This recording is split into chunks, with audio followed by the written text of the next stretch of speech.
Donc Guérin Yannick présent, Grégory Allenbach, Coralie Morvan, Gabriel Germain, Catherine Michaud-Varenne, Fabrice Matois, donner pouvoir à Grégory Allenbach, Lydie Chambeux, Christophe Ollier, Fabienne Cazola-Romaïfer, Brigitte Perroux a donné pouvoir à Béatrice Belmont, Emmanuel Colombier, Béatrice Belmont, Natacha Arnaud a donné pouvoir à Gabriel Germain, Aline Evazo, Loïc Chaudelon, présent. Gilles Sanard, Présent. Régis Beau, Présent.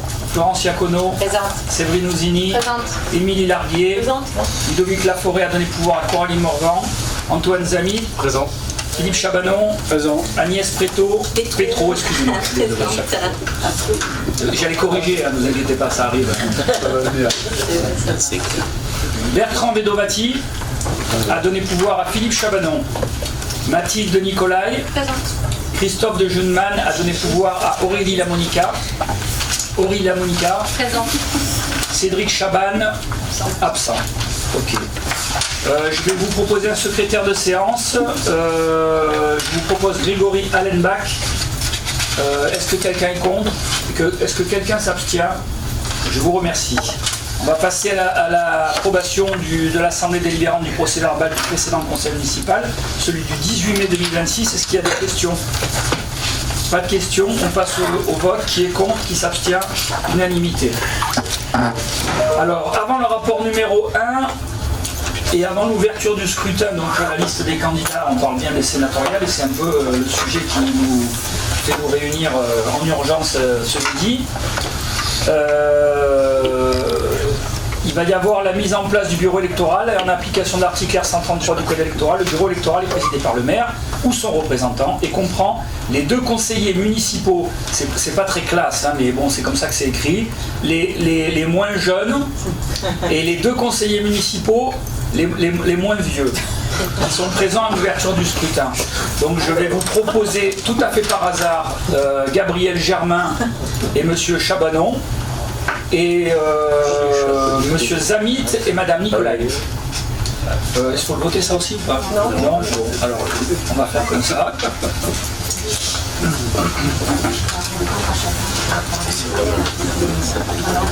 Oui, d'accord, ok. Mais il ne faut pas leur parler, il ne faut pas lancer les listes qu'on a proposées. Elles ont déjà été proposées, les listes de toute façon. Donc on a proposé bien entendu la liste des élus de la majorité et on a fini avec les 2 élus de la première liste plus un élu de la deuxième liste. Vous nous avez fait parvenir les noms, ce qui va nous permettre de gagner du temps puisqu'on ne va pas voter chaque personne individuellement, mais on va pouvoir voter la liste. Donc vous avez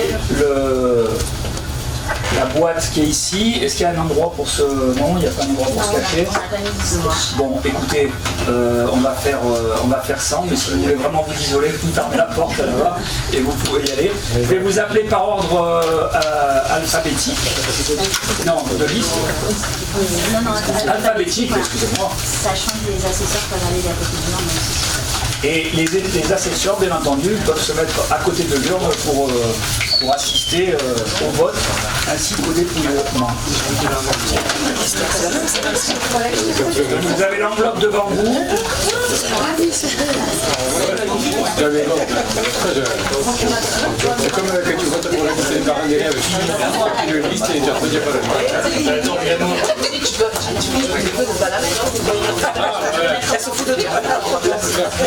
C'est bien. Pourquoi j'ai devenu les parents d'élèves?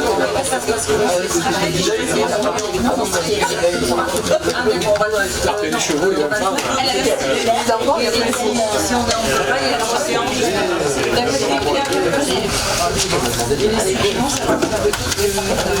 On va attaquer donc Guérin Yannick, Greg Allenbach et Coralie Morvan.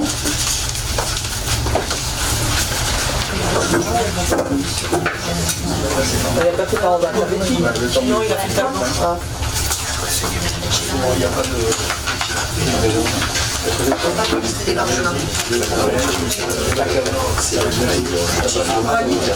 annonceras ta fédération ou... Ouais, comme ça, je vais dans la maison.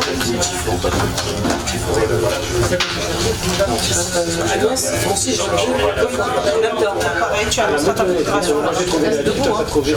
Et tu votes pour. Coralie a voté aussi pour Ludovic Laforêt. Pour moi, et là, je Ensuite, il y a Cathy Michelot-Varenne, Fabrice Matois, qui va être Lydie Chambeux. il faut que j'y retourne.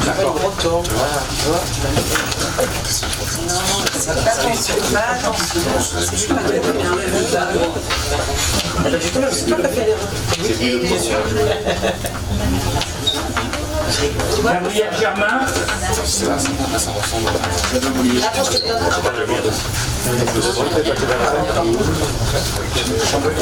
Christophe Ollier et Fabienne Cazola-Romaïfer.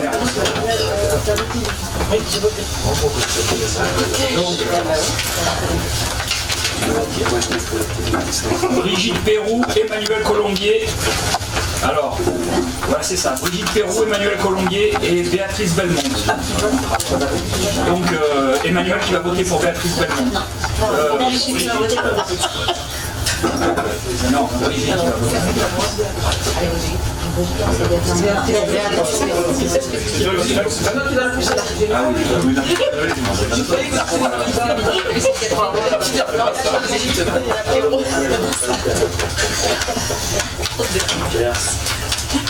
Ensuite, Natacha Arnaud, c'est Gabriel Germain qui doit voter pour elle. La deuxième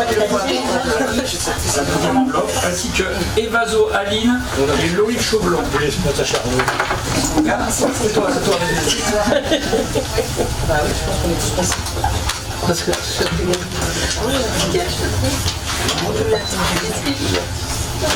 Gilles Sana, Régis Beau, Florence Iacona.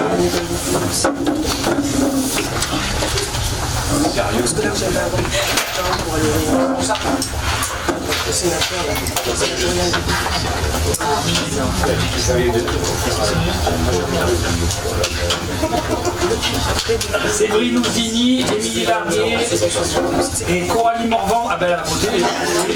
Pour Antoine Zamit.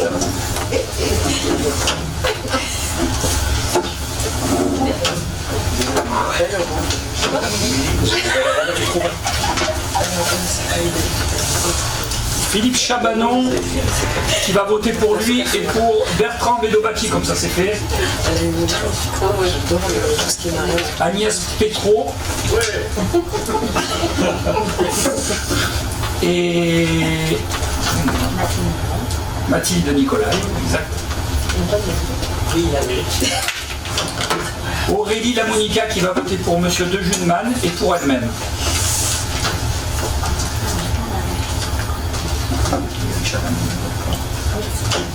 Donc là on a fini de... Là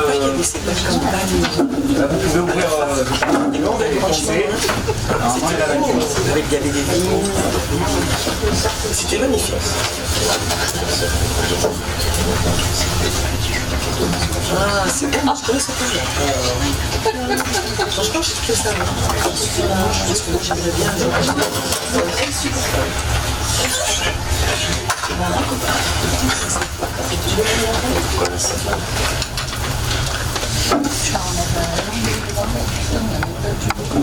« 28, c'est bon. Ben, on va pouvoir procéder à un dépouillement si vous voulez bien.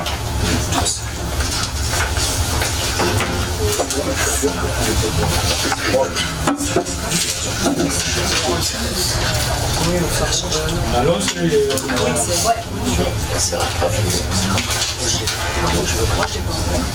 je sens quoi?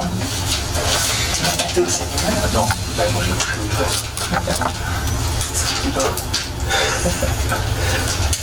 Ah oui.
Alors 28, c'est pas gratuit.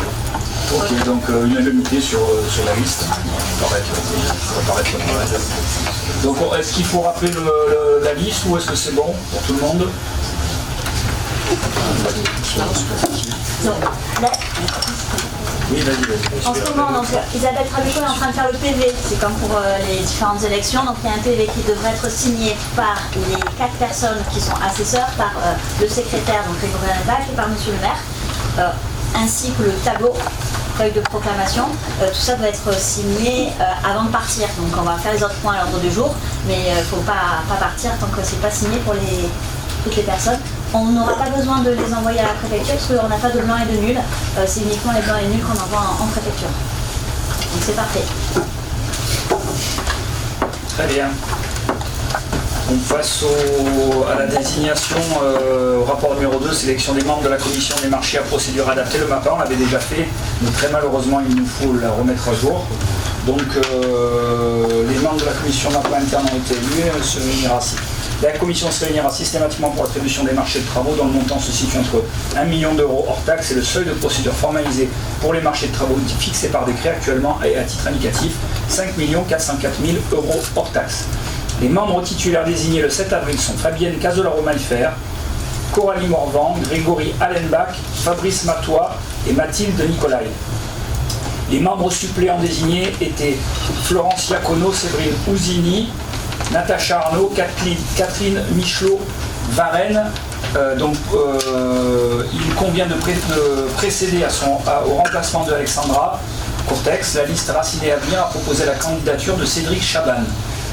Êtes-vous d'accord avec cette proposition en ajoutant Cédric Chaban aux membres suppléants, gardant les mêmes personnes désignées en avril dernier? Est-ce qu'il y a des questions là-dessus? S'il n'y a pas de questions, on va passer au vote. Qui est contre? Qui s'abstient? Unanimité, je vous remercie. Rapport numéro 2, il s'agit de l'élection des membres de la commission des marchés. Ah oui, excusez-moi. Donc de la même manière, l'élection des membres de la commission de délégation des services publics, les DSP. On va procéder à la même chose. Donc c'est ce qui est proposé aujourd'hui. Ok. Donc lors du conseil municipal du 7 avril, on avait des membres titulaires de la commission. Et de la même manière que pour le rapport précédent, on remplace Alexandra Cortex par la candidature de Cédric Chaban. Est-ce qu'il y a des questions? Pas de questions? On passe au vote. Qui est contre? Qui s'abstient? Unanimité, je vous remercie. Rapport numéro 4, il s'agit du vote du budget durable 2026, le budget vert de la commune de Belot. Je laisse la parole à M. Christophe Ollier, délégué à la culture, au patrimoine et aux transitions. Alors, le budget durable 2026 constitue un outil d'aide à la décision permettant d'évaluer la contribution des dépenses communales aux objectifs du développement durable. En complément du budget vert réglementaire, cette démarche volontaire, on va voir, il y a un petit PDF qui va passer. Cette démarche volontaire portée par la commune de Belot intègre les dimensions environnementales, sociales et économiques afin de disposer d'une vision plus complète des effets des politiques publiques locales. Cette démarche s'inscrit dans la continuité des forts engagements de la commune en faveur de la transition écologique depuis notre premier mandat et de l'amélioration du cadre de vie, reconnu notamment par l'obtention du label Territoire durable, niveau 3 en 2024. Elle vise à renforcer le pilotage des actions municipales, à identifier les marges de progression et à valoriser les projets contribuant au développement durable. Depuis 2025, quelques points méthodologiques ont évolué. Ces changements ont été faits après concertation auprès des services. Il faut retenir principalement que le budget vert s'appelle dorénavant le budget durable. L'ensemble des modifications est listé dans le rapport que vous avez eu avec la convocation. Ensuite, pour l'exercice 2026, près de 5,7 millions d'euros de dépenses ont été analysées. Les résultats que vous voyez sur le visuel, le PowerPoint, montrent que 2,4 millions d'euros, soit 44% des dépenses étudiées, présentent un impact favorable sur le développement durable. Ces dépenses se répartissent entre les dimensions sociales, 13%, environnementales, 16%, et de développement territorial et économique, 15%. Les principales actions identifiées concernent notamment le soutien à l'alimentation locale, le développement de l'offre culturelle et sportive, la gestion responsable des déchets, la rénovation énergétique des bâtiments communaux, l'installation d'une centrale photovoltaïque, la préservation de la biodiversité ainsi que les études de renaturation et de désimperméabilisation des espaces publics. Comme expliqué dans le rapport, la méthode développée pour le budget durable 2026 permet également d'analyser nos dépenses avec la grille de lecture de nos partenaires, comme en haut où notre budget durable est transposé aux critères durables du département dans leur pacte et ACTE. L'adaptabilité de la méthode permet également d'évaluer nos prévisions de dépenses au regard des ambitions de notre projet politique, un village qui respire, un village qui rassure, un village qui unit et qui nous accompagne, un village autonome et un village qui rayonne. Au-delà des résultats financiers, ce premier budget durable met en évidence le caractère transversal de la transition écologique et confirme l'implication de l'ensemble des services municipaux dans l'atteinte des objectifs de développement durable. Il constitue ainsi une base de travail appelée à être enrichie et perfectionnée au fil des exercices budgétaires afin d'accompagner les choix stratégiques de la collectivité locale. Alors, conformément à l'article 191 de la loi de finances pour 2024, la commune a présenté un état annexé intitulé « Impact du budget pour la transition écologique » au compte financier unique 2024 et 2025. Cette annexe vise à coter l'impact environnemental des dépenses exécutées afin d'en faciliter la planification écologique à l'échelle du territoire national. En parallèle, en 2025, la commune s'est lancée dans l'élaboration d'une expérimentation et d'une méthode plus large capable de prendre en considération d'autres enjeux tels que la culture, la sécurité, l'éducation ou encore l'attractivité du territoire par la proposition d'un budget vert 2025 voté par délibération le 18 mars 2025. Ce dernier a permis effectivement d'intégrer les autres dimensions du développement durable, c'est-à-dire l'aspect social et l'aspect économique. La méthode élaborée poursuit plusieurs objectifs. Proposer un vrai outil de pilotage pour les élus et les services dans l'orientation des dépenses par l'analyse du budget prédictif. Élargir le spectre de l'analyse de l'impact des dépenses en prenant en considération d'autres enjeux sociaux, économiques, développement d'infrastructures, attractivité du territoire. Permettre de dépasser la vision sectorielle classique des dimensions de la transition écologique et de développer une approche transversale dans l'analyse du budget. Enfin, élaborer une méthodologie simple, accessible, compréhensible pour les services appelés à conduire eux-mêmes cette analyse pour une meilleure acculturation dans la prise en compte des enjeux de la transition écologique. À l'issue de l'expérimentation du budget vert 2025 et après un travail concerté dans les services, des modifications ont été proposées dans la version 2026 du budget vert. Les principales modifications introduites sont les suivantes. Donc, le budget vert devient un budget durable. Les dépenses sont analysées en questionnant leur finalité.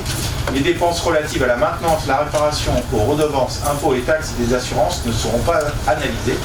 Les dépenses d'énergie ne seraient cotées favorablement que si elles se substituent à une dépense en énergie fossile plus polluante ou plus dévastatrice. Pour le budget durable 2026 comme pour le budget vert 2025, il a été fait le choix d'étudier à la fois les dépenses d'investissement et de fonctionnement au chapitre 11, 20, 21 et 23. Le rapport du budget durable de la commune est annexé à la présente convocation. Il est proposé donc à l'Assemblée délibérante d'approuver le budget durable 2026 de la commune, annexé à la présente convocation. Le conseil municipal est invité à se prononcer. Est-ce qu'il y a des questions? Une question, mais elle est en relation, mais c'est une question ponctuelle. Le futur parking du centre ancien, est-ce qu'il sera perméable? Oui. Ce qu'il faut savoir, c'est que de toute manière, aujourd'hui, tout ce qui est cofinancé par le département répond aux critères du pacte, puisque c'est le département qui met en place le plan d'accélération de transition écologique. Et donc il n'y a rien qui se fait aujourd'hui sans étude d'impact, voilà, sans étude préalable. Et c'est pour cette raison que tous les travaux qui seront faits en cofinancement sont des travaux qui tiennent compte de tous ces intérêts-là. Et il faut savoir aussi que pas plus tard que ce matin, on était en réunion avec les services de Madame Nathalie Gaston à la dotation, aux dotations du département. Le fait d'avoir un budget vert, en dehors de donner un marqueur un peu de notre santé écologique, en tout cas au niveau de la ville, nous sert à répondre justement aux critères et à être considéré pour avoir des aides, notamment sur des projets qui sont en cours d'acquisition, dont on parlera très bientôt. Voilà. Est-ce qu'il y a d'autres questions? S'il n'y a pas d'autres questions, on va passer au vote. Qui est contre? Qui s'abstient? Je vous remercie. On passe au rapport numéro 5. Il s'agit de la désignation du correspondant défense de la commune. Depuis 2021, le gouvernement a entrepris une série d'actions destinées à renforcer le lien entre la nation et ses forces armées. Dans ce cadre, il a été décidé la désignation d'un correspondant défense Cordef. Au sein de chaque conseil municipal, il est indiqué à l'Assemblée délibérante que la mission du correspondant défense s'organise autour de 3 axes.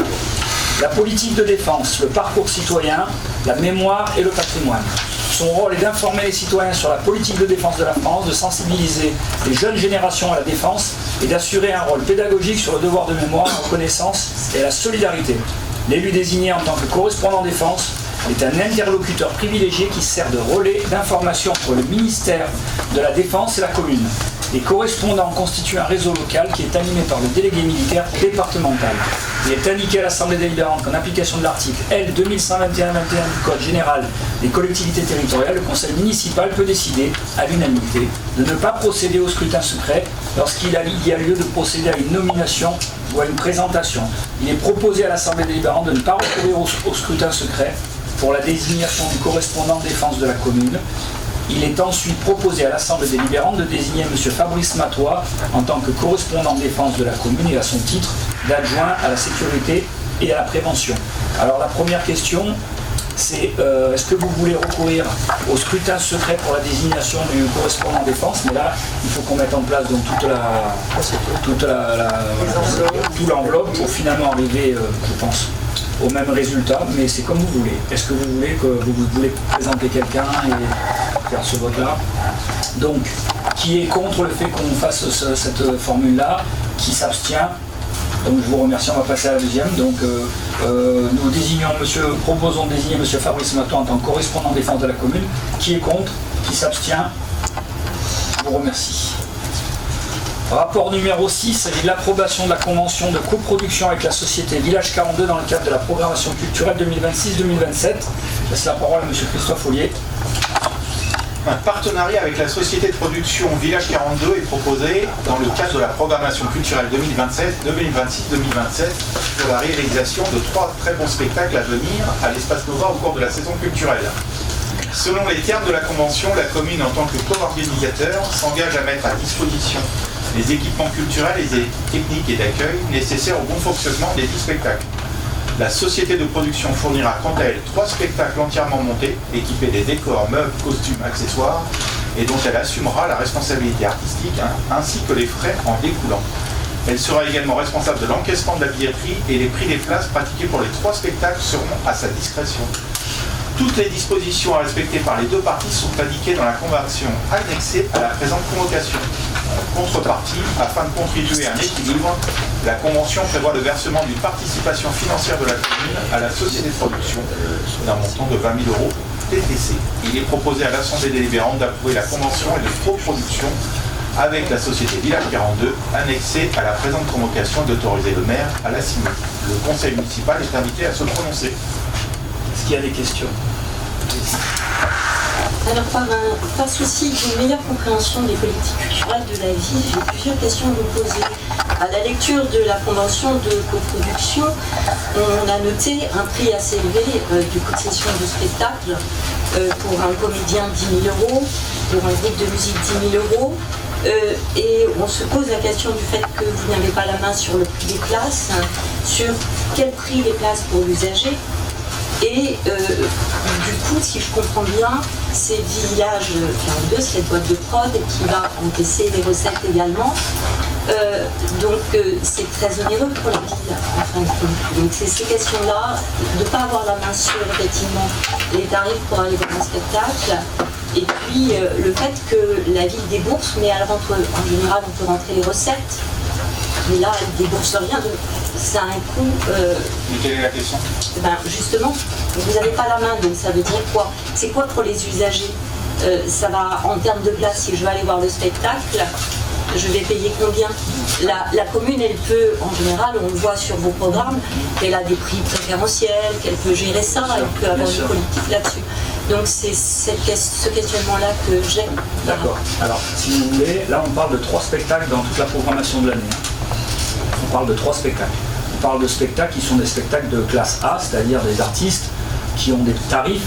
Alors je sais pas d'où le tarif, vous le sortez de quoi? Du tarif parmi non, j'ai l'argent? pas de tarif, justement il n'y a pas de tarif dedans. Et vous dites un artiste coûte 10 000 euros. Bah oui, c'est ce qui a marqué. Pour Thomas VDB. Ah oui, d'accord. Non, mais voilà, ok, très bien. Donc si je vous invite à vous renseigner, si vous voulez, je vous donnerai des contacts de tourneurs, vous verrez le réel prix de ces artistes-là. Ce sont des artistes qu'on ne touche pas à moins de 20 000 euros, ça va jusqu'à 30 000 euros. Donc en fait, ce qui se passe, c'est qu'on se sert du savoir-faire et de la compétence et surtout du réseau d'un tourneur qui est Village 42, qui est un tourneur qui fait venir de très nombreux artistes, qui les fait tourner sur toute la région, et donc qui a la possibilité, en lien avec les tourneurs de chaque artiste, de pouvoir les placer sur une tournée entre 2 dates. D'accord ? Ce qui les arrange. Une fois qu'ils ont leur tournée des grandes dates, ils essayent de combler un peu les dates vides pour pouvoir jouer dans des bonnes conditions, dans des bonnes salles. Et pour cela, ils ont des prix un petit peu inférieurs, même bien inférieurs, puisque le tourneur s'engage à les faire tourner, pas seulement à vélo. C'est lui qui fait une partie de la programmation de tout ce qui se passe à Salon, c'est lui qui s'occupe de la programmation de Jardin Sonore à Vitrolles, vous voyez les artistes en question. Donc il y a un arrangement entre eux, entre spécialistes, que nous, on n'a pas la possibilité d'avoir avec nos compétences. Donc nous, l'intérêt, si vous voulez, c'est d'avoir régulièrement, de pouvoir avoir un accès à des artistes qui sont hors de notre portée financière, sinon, voire qui ne jouent pas dans les salles de la contenance de la nôtre, pour des prix très minorés, et pour qu'on garde cet engagement avec ce tourneur, eh bien on s'engage sur 3 spectacles par an, sur le one-man show, sur les tarifs les plus élevés. Je vous garantis que si vous vous renseignez, on pourra vous donner des contacts de tourneurs, vous verrez que les prix qui sont annoncés là, ils sont annoncés aussi parce qu'ils prennent la billetterie aussi. Donc oui. Quand on fait vraiment le calcul, je vous garantis que si on prend le même artiste par notre propre fait à nous, on ne le paiera pas ce prix-là, et même en faisant une billetterie à ce prix-là, on sera beaucoup plus déficitaire.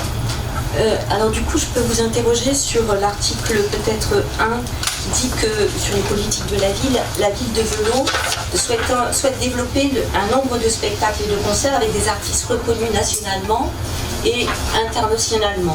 Alors la question, elle est dans un territoire, où il y a des scènes nationales, des établissements d'envergure qui font ce type de programmation déjà et qui ont les financements pour.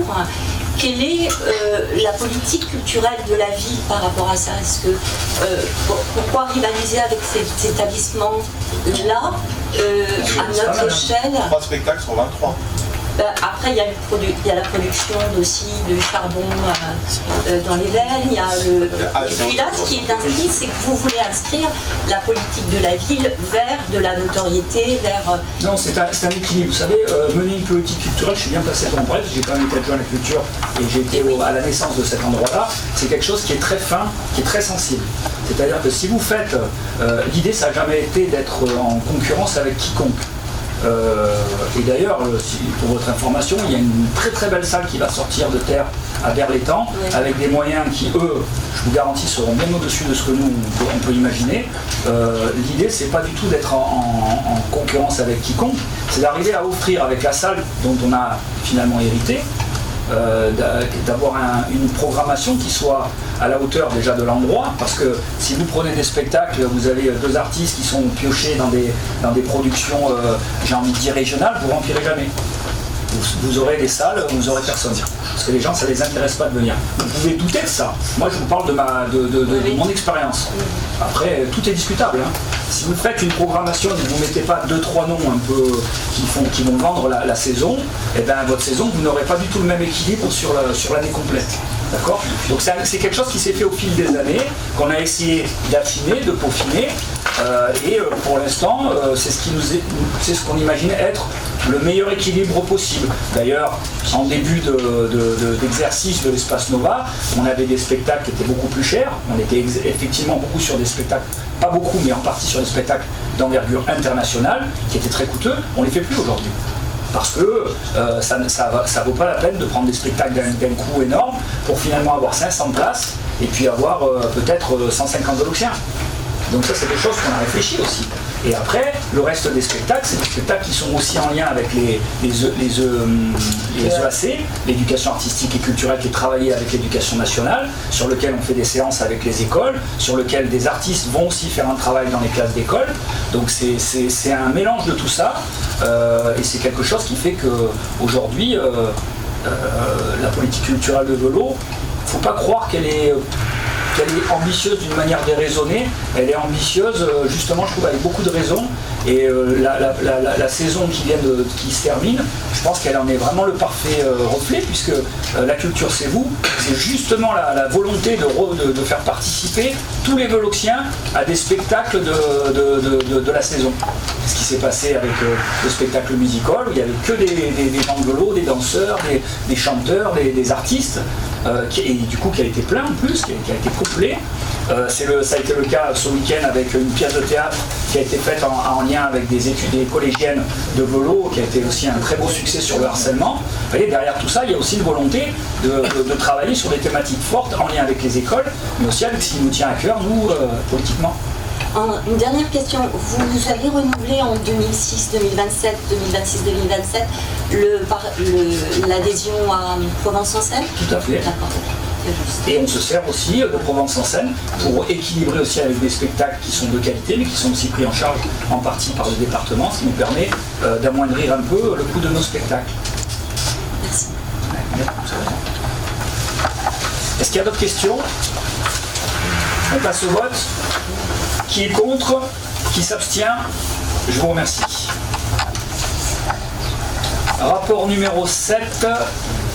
Approbation de la convention de co-réalisation avec la société ALG Spectacle dans le cadre de la programmation culturelle 2026-2027. J'ai sa parole à Christophe Ollier. C'est la continuation du même système qu'avec l'Univers 42. C'est un partenariat avec la société de production ALG Spectacle et proposé dans le cadre de la programmation culturelle 2026-2027 pour la réalisation de 2 spectacles à l'Espace Nova Velo au cours de la saison culturelle. Selon les termes de la convention, la commune, en tant qu'organisateur, s'engage à mettre à disposition des équipements culturels et les équipes techniques et d'accueil nécessaires au bon fonctionnement des 10 spectacles. La société de production fournira quant à elle 2 spectacles entièrement montés, équipés des décors, meubles, costumes et accessoires, et dont elle assumera la responsabilité artistique ainsi que les frais en découlant. Elle sera également responsable de l'encaissement de la billetterie. Toutes les dispositions à respecter par les 2 parties sont indiquées dans la convention annexée à la présente convocation. En contrepartie, afin de contribuer à un équilibre, la convention prévoit le versement d'une participation financière de la commune à la société de production d'un montant de 14 000 € PTC. Il est proposé à l'Assemblée délibérante d'approuver la convention de co-réalisation avec la société ALG Spectacle annexée à la présente convocation et d'autoriser Monsieur le maire à la signer. Le conseil municipal est invité à se prononcer. Ça, c'est le même principe avec une autre compagnie, mais qui va nous permettre, sur les mêmes modèles de ce que je vous ai exposé précédemment, d'avoir pour une somme qui peut vous paraître importante, mais d'avoir le ballet de Milan et un spectacle Roméo et Juliette avec aussi beaucoup de monde sur scène. C'est quelque chose qui s'équilibre avec cette convention, puisque ça leur permet, eux, en fait c'est une coproduction, et eux ils prennent les entrées, et nous ça nous coûtera beaucoup moins cher que si on payait tout seul et qu'on vendait toutes les places. Est-ce qu'il y a d'autres questions ? On passe au vote. Qui est contre ? Qui s'abstient ? Je vous remercie. Rapport numéro 8, décision du maire. Donc, il y a le rapporteur, M. Grégory Allenbach. très conseillé. Vous êtes trompé, il y a eu une grosse erreur. Donc il est indiqué à l'Assemblée délibérante. C'est quand même d'accord. Mais, mais je ne peux pas le dire, c'est ça? Pas décision du maire, c'est modification du tableau des effectifs. D'accord, vas-y, excuse-moi. Donc le point numéro 8 concerne effectivement une modification du tableau des emplois communaux. Et pour rappel, le tableau des emplois est un outil de gestion des ressources humaines qui permet d'avoir une vision précise des postes ouverts, pourvus ou vacants au sein de la collectivité. Donc la création ou la suppression de postes relève de la compétence du conseil municipal. Dans le cas présent, 3 agents de la commune ont réussi le concours de rédacteur. Donc afin de pouvoir les nommer sur ce grade, il est nécessaire de disposer de postes vacants correspondants. À ce jour, 2 postes de rédacteurs sont disponibles, mais il en manque donc un 3e. Il est donc proposé à la création d'un poste de rédacteur à temps complet. Par ailleurs, afin de maintenir le volume global des emplois de la collectivité, il est proposé en parallèle la suppression d'un poste d'assistant de conservation principale de 2e classe. Ce poste n'est actuellement pas pourvu et n'est pas nécessaire au bon fonctionnement des services. Cette modification permet donc d'ajuster le tableau des emplois aux besoins réels de la collectivité, tout en permettant la nomination des agents ayant réussi le concours. Donc cette modification du tableau des emplois doit être soumise au vote du conseil municipal. C'est quelque chose qu'on fait très régulièrement. On crée un poste et on supprime celui d'avant pour éviter d'avoir des ouvertures de postes qui sont en phase. Est-ce qu'il y a des questions? Pas de questions, on passe au vote. Qui est contre? Qui s'abstient? Je vous remercie. Rapport numéro 9, ce sont donc des décisions du maire. En ce qui concerne la culture, ça concerne des conventions de mise à disposition de locaux et de biens municipaux pour 11 associations dans le cadre des festivités d'été 2026 et pour une association dans le cadre de la saison culturelle 2025-2026 avec une mise à disposition du bar de Nova. En ce qui concerne les services techniques, la décision concerne un contrat avec l'entreprise d'électricité Alex Aguilar pour des travaux de passage en LED, des équipements d'éclairage de l'espace Nova pour un montant de 35 710 € hors taxe, avec un démarrage des travaux prévu en septembre 2026 pour une durée de 4 mois. En ce qui concerne le service population, on retrouve une décision pour l'attribution d'une concession. En ce qui concerne la vie locale, la décision suivante concerne une convention de mise à disposition ponctuelle de minibus à l'association des Amis de l'Arbois. Et en ce qui concerne le secrétariat général, la dernière décision concerne une modification de la régie des recettes de services restauration et vie scolaire avec l'ajout de types de produits encaissés. Il s'agit de cotisation pour l'inscription masse des jeunes, activité et séjour du masse des jeunes et l'ajout du mode d'encaissement, chèque CESU et carte collégiens de Provence notamment. Est-ce qu'il y a des questions? Pas de questions? Je vous remercie, on passe au vote. Qui est contre? Il n'y a pas de vote, donc c'est une unanimité. On va passer aux questions du groupe Vélo et Tabou qui sont portées au Conseil par M. Philippe Chabanon. Question 1, il s'agit d'un rappel au règlement. Le règlement, conformément à l'article L 2121-12, qu'il cite, exige un délai minimum de 5 jours francs entre la convocation et le conseil municipal, sauf urgence. Le jeudi 14, nous avons reçu une convocation pour le lundi 18, soit 3 jours francs avant. Nous demandons le respect de la règle. Et je sais que vous êtes très interpellé par ça et très rigoureux là-dessus. Donc je vais juste vous faire répondre à votre rappel au règlement. Puisque nous avons immédiatement convoqué notre directrice générale des services, puisque c'est un sujet très sérieux, pour savoir si elle avait fait correctement son travail, car elle est la garante, avec ses services, du respect de la régularité des conseils municipaux que vous nous rappelez très régulièrement. Rassurez-vous, les services n'ont pas été défaillants, M. Chabanon. Toutes les règles ont été respectées. Donc je n'ai pas eu la possibilité de décharger ma DGS. Votre rappel au règlement est totalement erroné, M. Chabanon.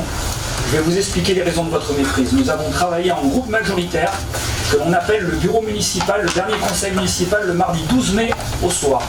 La convocation a bien été envoyée le mardi 12 mai à 19h31, alors que tous les points ont été vus et validés par mon équipe. Nous avons l'heure de l'horodatage pour preuve. Le lendemain, les services ont relu la note de synthèse envoyée la veille au soir, et dans le rapport 5 sur la télérelève des compteurs d'eau. Une erreur s'était glissée avec la mention d'un vote à l'unanimité. Ainsi, pour supprimer cette erreur sur la note préparant le conseil municipal et non actant les votes, La note de synthèse a été modifiée, renvoyée le mercredi 13 mai à 11h11. Cette rectification a permis de mettre à jour la note de synthèse en ligne. Ce n'est absolument pas une faille dans le respect dans le règlement. Enfin, rassurez-vous, le jeudi 14 étant un jour férié, c'est là qu'on a eu, je crois, un mail de demande, les services n'ont pas travaillé. Merci donc, M. Chabanon, de bien vous renseigner avant de mettre en avant un rappel au règlement. Je vous remercie. Question numéro 2. Nous recueillons dans le village ancien des doléances liées à l'état de la rue Pasteur. Des personnes âgées se tordent les pieds sur les trottoirs et sur la chaussée. Dans le programme de rénovation de la voirie dont vous nous avez parlé lors du dernier conseil municipal, des travaux sur la rue Pasteur sont-ils prévus? Et oui, à quelle échéance? Alors, lors du conseil municipal du 23 avril, vous nous avez interrogé sur la localisation des travaux prévus au BP 2026. Je vous avais informé de différentes opérations prévues. Je vais reprendre donc cette synthèse. Parmi les grands travaux, on retrouve le parking en haut de la routière pour 366 000 €, la réfection de la voirie, l'allée des Oliviers pour 27 500 €, le lotissement Lévin pour 25 300 €, l'avenue Claude Debussy pour 18 300 € et le chemin communal avenue Carpuget pour 15 600 €. Donc force est de constater que la rue Pasteur n'apparaît pas dans les travaux inscrits au budget. Il faut en effet faire des choix. Nous avons beaucoup plus de remontées que vous, puisque le vélo est grand, et il y a beaucoup d'endroits, il nous faut donc prioriser. Nous sommes convaincus que la rue Pasteur serait à requalifier. Nous avons même travaillé avec notre attributaire du marché public de la voirie. Nous avons fait les estimations, nous avons fait le plan d'exécution de cette requalification qui est estimé à 73 000 € TTC. Alors, comme nous tous ici, j'espère que nous aurons de bonnes nouvelles budgétaires pour pouvoir la requalifier dans les années à venir. Tout comme les voiries autour de la Place Caire, qui desservent nos commerces d'ailleurs. On peut se dire collectivement, et entre nous, que si les Esprados avaient été vendus pour 1,5 million, certaines choses auraient été possibles. Vous pouvez donc, je vous incite à faire passer ce message autour de vous, si vous le voulez bien. C'est tout. Encore une.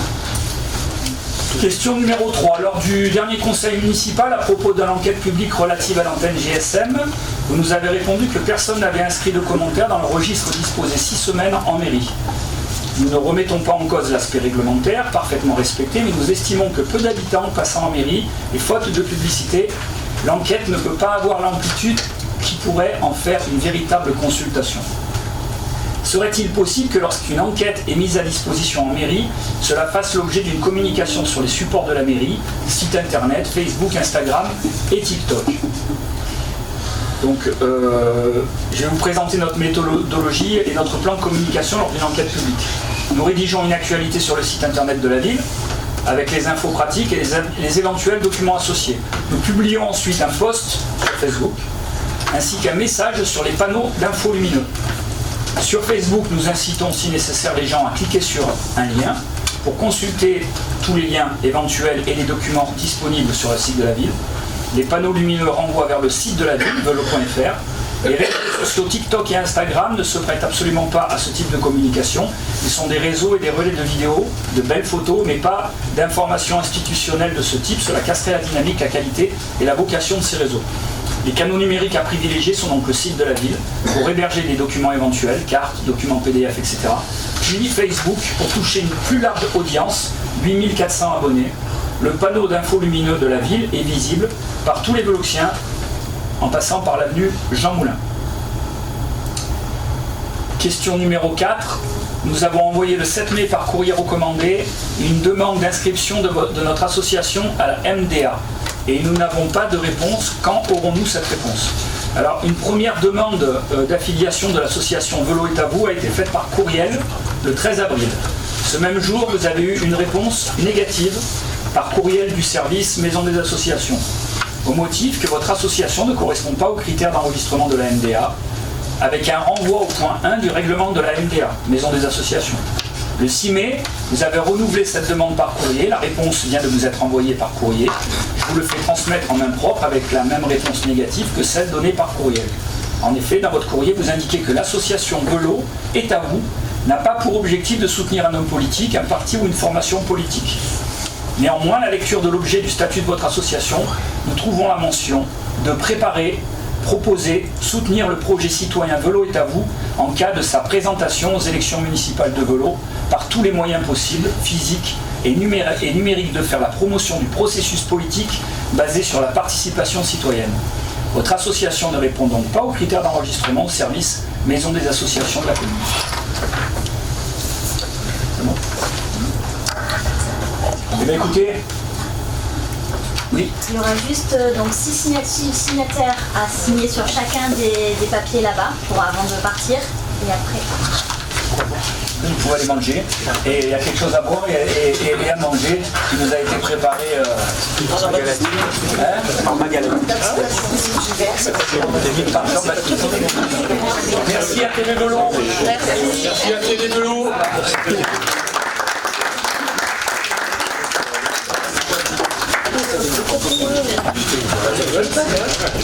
Ah mais ils sont jamais...